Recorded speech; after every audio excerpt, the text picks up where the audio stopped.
Le Seigneur soit avec vous. Évangile de Jésus-Christ selon saint Jean.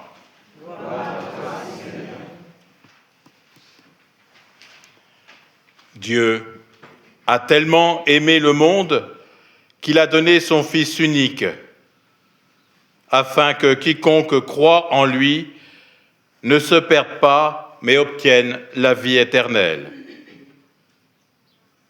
Car Dieu a envoyé son Fils dans le monde, non pas pour juger le monde, mais pour que, par lui, le monde soit sauvé.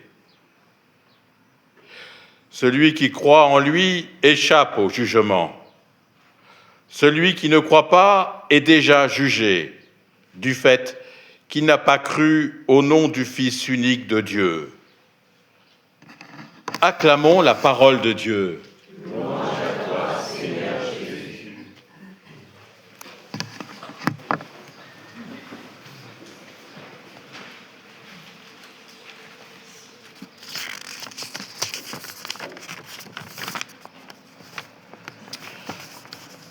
Il y a 100 jours, exactement, j'ai eu la joie de venir faire le commentaire de la parole de Dieu. Et c'était le premier dimanche de Carême. Donc il y a eu les 40 jours du Carême, 50 jours de Pentecôte, puis une semaine. Et ce jour-là, ce premier dimanche de Carême, votre paroisse avait hissé une banderole avec cette invitation à ensemble construire une civilisation de l'amour. 100 jours se sont passés. Si on fait un petit retour en arrière, d'un point de vue international, il ne me vient pas tout de suite en tête que le monde a grandi dans cette civilisation de l'amour, mais plutôt, à première vue, dans la violence. Au Liban, au Moyen-Orient. Pourtant, à ce même niveau, il y a eu des démarches posées au niveau international pour construire une civilisation de l'amour. Et je pense au périple de notre pape, Léon XIV, en Afrique, qui ose des paroles fortes, des gestes inattendus. Je pense aussi à sa dernière encyclique, Magnificat Humanitas, qui est sortie que lundi dernier. Elle évoque les enjeux de l'intelligence artificielle, mais pas seulement ça. Les résumés que j'ai lus posent la question de la société que nous voulons construire. Quelle place dans cette société pour la personne humaine? Et curieusement, l'expression civilisation de l'amour est citée de nombreuses fois dans cette encyclique de Léon XIV. J'ai compté 14 fois, peut-être que je me trompais, et un chapitre lui-même consacré. Bon, je n'ai pas eu la possibilité de me plonger dans cette encyclique, vraiment de la lire attentivement, mais je vous demanderai, sur le plan local, y a-t-il eu la paroisse, la ville, les familles, des gestes posés pour avancer dans cette construction que nous voulons d'une civilisation de l'amour? Personnellement, j'ai vécu de très riches événements qui m'ont animé d'une très grande joie. Et tous ces événements, je pouvais dire qu'elles contribuaient à faire avancer une civilisation de l'amour. Et le point commun avec tous ces événements, c'est que des personnes fragiles, des personnes en précarité ou des personnes en situation de handicap occupaient une place centrale au cours de ces rencontres. Et nous sommes bien là au cœur du message évangélique. Se laisser enseigner par les personnes, par les pauvres. Et je crois qu'ainsi nous ferons avancer une civilisation de l'amour. Pour faire toute la place aux plus pauvres et pour bâtir une civilisation de l'amour, il nous est vital de nous en remettre à celui qui est le grand pauvre, qui ne possède rien et qui est tout amour. Dieu, Père, Fils et Saint-Esprit. Nous avons entendu dans l'Évangile Jésus qui dit à Nicodème, « Dieu a tellement aimé le monde qu'il a donné son Fils unique. » En cette fête de la Trinité, laissons résonner en nous cet accueil de l'amour de Dieu donné par Jésus. Nous sommes invités à prendre conscience de cet amour de Dieu. Cet amour de Dieu donné par Jésus nous plonge dans le mystère de la Trinité. C'est vraiment un mystère qu'on n'a jamais fini de découvrir. C'est compliqué à expliquer. Saint Augustin, un très grand théologien, disait son impuissance à dire ce mystère de la Trinité. Il aurait eu même l'apparition d'un ange qui le rappelait à l'humilité pour ne pas vouloir sonder ce mystère de la Trinité. Ce mystère nous dépasse. Notre intelligence ne nous permet pas d'expliquer rationnellement que trois personnes distinctes d'égale dignité divine ne font qu'un. Comment expliquer que 3 fois 1, ça fait 1.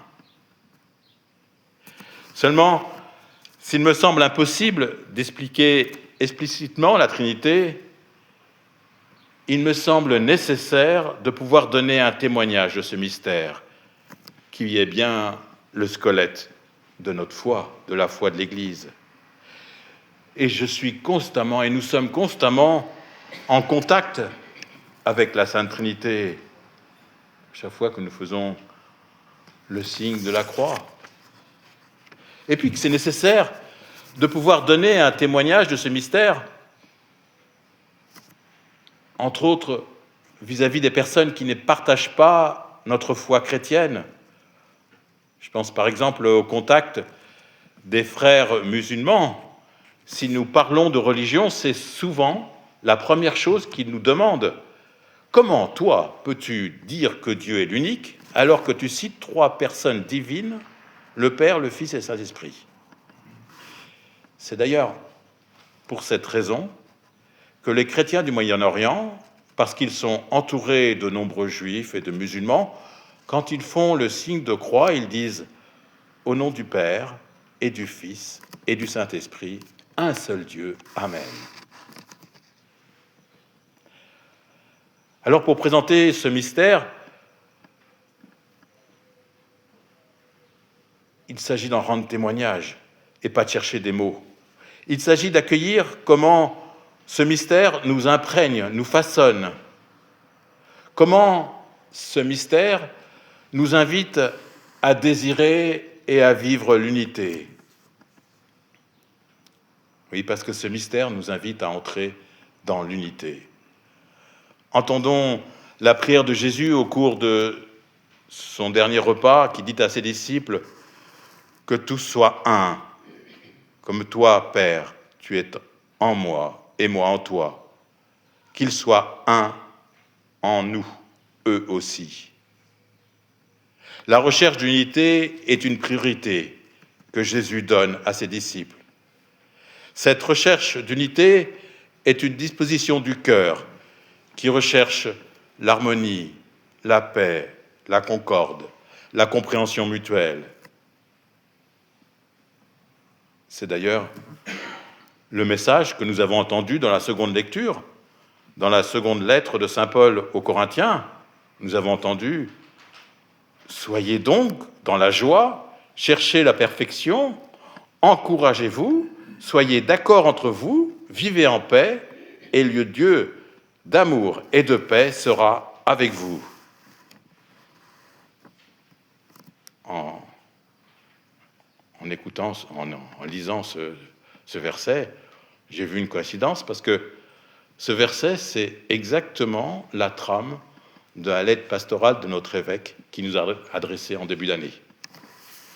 Il reprend ce verset et il en fait quelques pages auquel il nous a donné comme message. Et je ne résiste pas à reprendre sa conclusion dans sa lettre pastorale, qui coïncidence avec cette fête. Il écrit « Vivre en paix, c'est entrer dans le mouvement même de la Trinité, un mouvement d'amour qui descend vers le monde pour le guérir et le sanctifier. »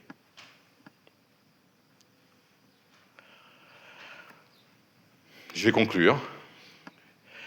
Et je crois que nous devons nous demander quelle initiative nous pouvons mettre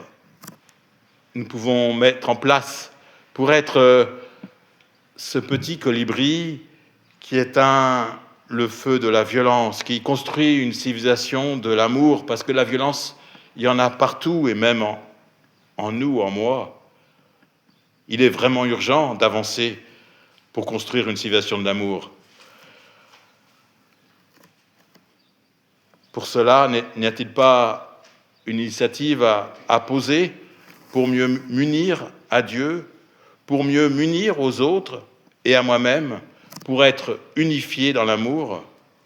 Petite initiative personnelle, prioritaire, que j'encourage pour construire cette civilisation de l'amour.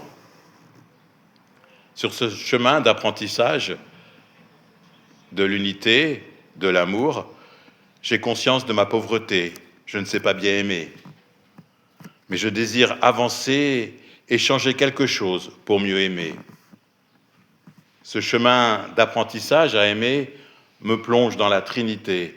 Ce chemin d'apprentissage à aimer m'engage à me laisser traverser par l'amour de Dieu. Dieu a tellement aimé le monde qu'il a donné son Fils unique. Amen.